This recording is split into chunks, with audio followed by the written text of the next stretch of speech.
Welcome back, everyone. Today is October 28th. We're nearing the end of 2024. Unfortunately, it is day 388 of the war between Israel and Gaza, and we have a lot to cover today in Yediot Achronot. A lot of sad news, but we will end it with some inspiring news, I promise you. Here it says, Nisharu bli Abba. They have remained without a father or fatherless. About the amount of soldiers that died in different operations just in the last week. And then here you have another article. Lo rak she'Torah lo oseret al giyus. Not only does the Torah not forbid us to be drafted, it commands it. Umitzaveh alav. About the families of religious people and Orthodox Jews that actually do get drafted despite the surrounding cultural understanding that you should not be drafted. So let's get into it. It says here, Shnei lochamim, 2 fighters, 18 yatomim, 18 orphans. So what happened actually in the last week is that we lost 22 of our soldiers between Gaza and between the fight in Lebanon. Even my brother-in-law that's getting married literally tomorrow was just 2 seconds ago in Lebanon with all of his different friends. And what's scary about the situation is that you literally don't know if any single day you're going to receive a message that that person has fallen or didn't make it. And that's exactly what happened in this last week. So here you have Captain in reserves, Avram Yosef Goldberg. Avram Yosef Goldberg had, from 43 from Jerusalem, had 8 children. And then here you have Sergeant Major in reserves, Sha'ul Moyal, that had 10 children. And so these fathers, they go to war knowing that there is a really great chance that they might not come back. And here you have more examples of more fallen soldiers. Here you have 22-year-old Malachi. You lived as a hero and you departed from us as a hero. Here you have 30-year-old Gilad al-Maliach. Gilad at-Tzanoah hitbayesh ksheyadu al chasadim she'asa. Gilad, who was humble, was sort of embarrassed about that people will know about the good deeds that he did. They're commemorating them sort of in a nutshell. Here's another person, Amit Chayut, 29-year-old. Amit bitel et hatiyul b'chul kedei litgayes lemiluim. He canceled his traveling abroad so that he could go back into reserves. Here you have 36-year-old Eliav Amram Abitbul, that he actually saved a little 12-year-old girl with his kidney. After he died, he donated his body to be able to save other people. Both Avraham and Sha'ul that left all those children behind were people of education. Avram Yosef Goldberg was a rabbi, and here you can see him being carried. It's really sad. You can see the face of one of his children taking the weight of his coffin together with other reservists that served with him. And then here you can also see Moyal with his whole family and all of his children. You think, wow, these children, this is probably a photo taken on a holiday. They will never be able to take this photo again with their father. The people that go, they understand that they are taking the risk of leaving their children orphans. And this sort of ties us into another one of our articles about the Jewish and Orthodox Jews and the religious people that they believe that they should not go to war for different religious reasons. And here it says this, Ben Gurion natan ptor kedei latzil et haTorah. Ben Gurion gave us sort of like exempted us so that we would be able to save the Torah or the studying of the Torah. Hayom tzarich latzil et hamedina. Today we need to save the country. Here you have 3 stories of different women that they and their families, their husbands, they will go to war. And they will sort of be, in a sense, maybe even ostracized by their environment because their environment doesn't believe. They do not believe that they're supposed to go to war. They believe that the only way to have Israel be restored to itself or to win the war is if we're all studying the Torah at the same time, if we're all walking with God in the way that they believe so. And so these women and these families actually believe differently. They believe that God had commanded us to go to war, just like he did with King David. And here you can see Ofra Lifshitz that says, HaTorah mitzavah otanu letzet lekrav. The Torah commands us to go to war and defend our land. Here you have Teila Elitzur and her partner Yair.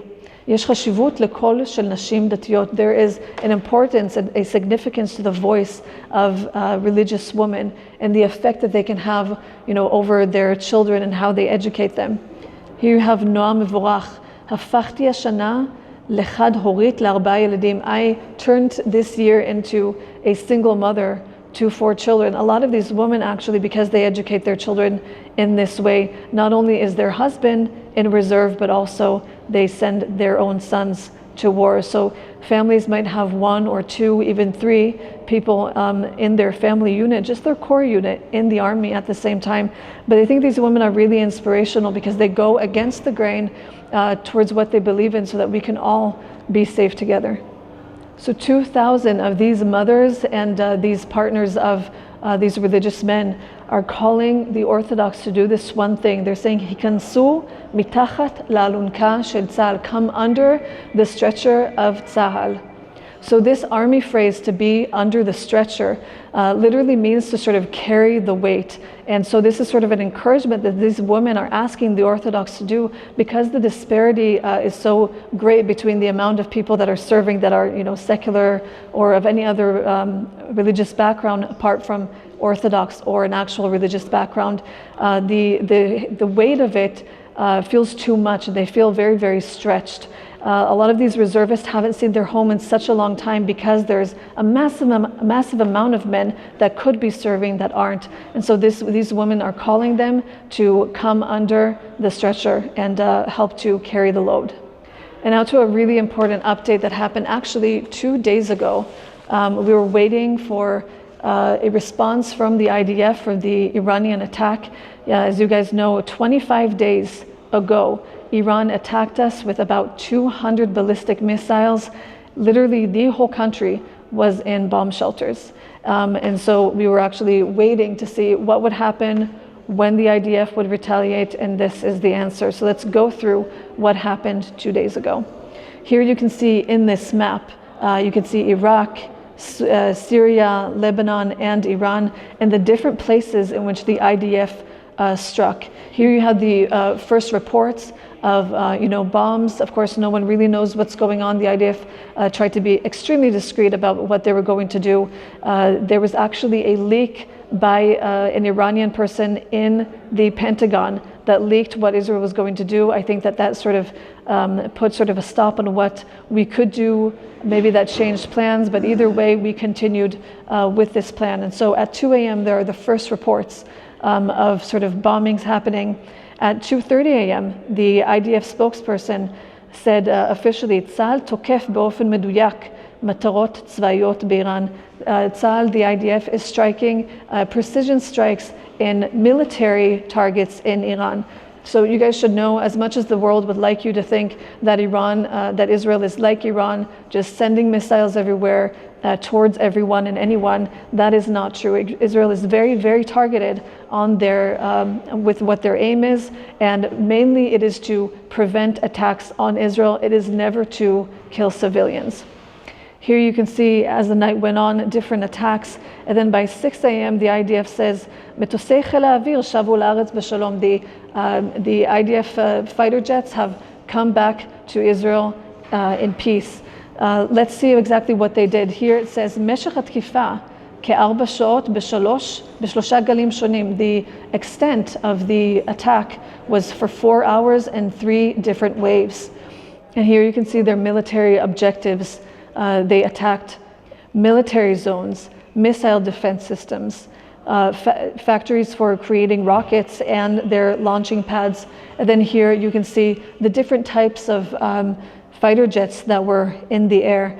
And what's actually cool about this is that if you look at the fighter jets that were in the air, you have the pilot in the cockpit. In the back, you have a navat or a navetet, which is the person that helps them basically map around to locate where they're going. 4 women were those navatot. And there's a lot of jokes happening like in just in social media about how they chose to do their hair for that day, sort of making a really, really tight braid and sort of saying like, you don't mess with a person that does her braid like that, she means business. And so we're really proud of our IDF soldiers. We're proud of the aerial defense systems that we have. We're proud of our pilots, and we don't know if or when Iran will retaliate, but you can be sure that we will defend our country if they do it again. And we're going to end with a super, super inspirational story about Guy Albag, the brother of Liri Albag. Liri Albag is an observer that was taken hostage into Gaza, and she said this thing to the other hostages that were released. Liri אמרה לחטופים, Liri told the hostages שהשתחררו שהיא לא רוצה שאפסיק להתחרות. She told the released hostages that she doesn't want me to stop competing. שתמיד אמשיך במרוצים, אני עושה את זה בשבילה, that I'll always continue competing. I'm doing it for her. Liri is there for already 387 days. And he continues, this 15-year-old says that every single time he goes on the podium, he puts up the picture of Liri instead of holding his trophy. He won first place in one of these competitions. He's so inspirational. I'll show you guys also just another picture here. Here you can see the title. It says Leman Achoti, for my sister, in a picture of them already 1 year separated. And then here you can see him in the heat of the competition, literally doing it for his sister, raising up awareness for her. Here you can see him on the podium with the picture of his sister. He said, in the last competition, I held up the picture and one of the people there told me to take it down. I said that I can't, and he literally took it from his hand. He said, "האירופאים לא מבינים מה זה להיות חטופה." The Europeans don't understand what it is to be a hostage. So we have a lot of these inspirational stories. A year on, the families of the hostages are still waiting for their return, but as they wait for their return and fight for their return, every single one fights a little bit differently. And we want to say thank you to Guy, and also congratulations for his win. He does such a great service to his country by continuing to fight for his sister. Thank you guys so much for watching. We really do appreciate each and every one of you. You are valuable to us. Comment down below where you are from and what you thought about today's report. As always, if you want more Israel-related content, go to allisrael.com, and don't forget to subscribe to this channel. We'll see you guys in the next one.